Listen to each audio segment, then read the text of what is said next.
आज की कहानी है जिद्दी पत्नी।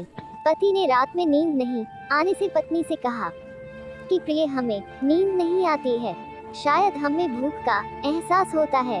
तो पत्नी ने बताया कि सो जाओ प्रियतम, खाने के लिए अभी कुछ बचा नहीं है। हमें भी नींद नहीं आती है, लेकिन हम भी लेट रहे हैं, आप भी लेटे रहो। थोड़ी देर बाद फिर पति ने पत्नी को जगाया तो पत्नी ने चिल्लाकर कहा कि हमें सोने दो, हमारी नींद क्यों खराब करते हो। पति ने कहा कि हमें दूध पीना है, आप हमें गैस चालू कर दो, हम खुद ही दूध गरम कर लेंगे। फिर भी जिद्दी पत्नी उठकर नहीं आई और टिक टिक करने लगी। बोला कि आप पर हम क्यों तरस खाए, आपके प्रति हमें कोई प्रेम नहीं है। और बोला कि आपने दीपावली में हमें खर्च करने के लिए कोई पैसे नहीं दिए, हमें कुछ लाकर भी नहीं दिया है। तब पति ने पत्नी को जवाब दिया कि मैं दीपावली के 7 दिन पहले प्रवास में जाने से पहले तुम्हें साड़ी ले दी थी। तो पत्नी ने कहा कि आप हमें कहीं घुमाने के लिए नहीं ले गए और ब्यूटी पार्लर नहीं ले गए। पति ने कहा कि अभी बच्चों की पढ़ाई चल रही है, कहीं जाना उचित नहीं है। फिर पत्नी ने कहा कि आपने 5,000 रुपए खर्च कर दिए। पति ने जवाब दिया कि हमने घर में चीज लाने के लिए खर्च किया है, हमने कोई मौज मस्ती नहीं की।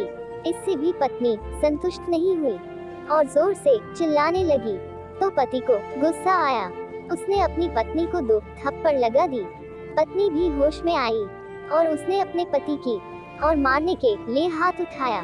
तब पति थोड़ी घबराहट के साथ बोला कि क्या तुम मुझे पिटोगी।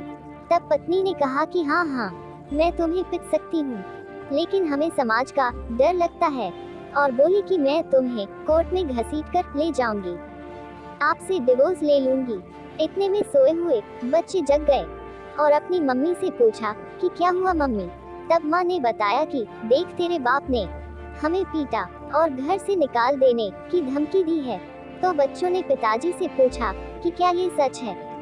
तब पिता ने बताया कि देखो बच्चों, ये बात थी।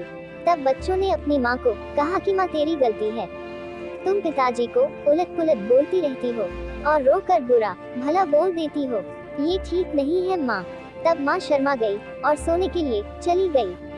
पिताजी बेचारे इन सब बातों से दुखी हो गए और नींद की दवाएं लेकर दुखी मन लिए सो गए। माँ और बच्चे भी सो गए। धन्यवाद दोस्तों, आपको हमारी वीडियो पसंद आए तो लाइक सब्सक्राइब जरूर करें।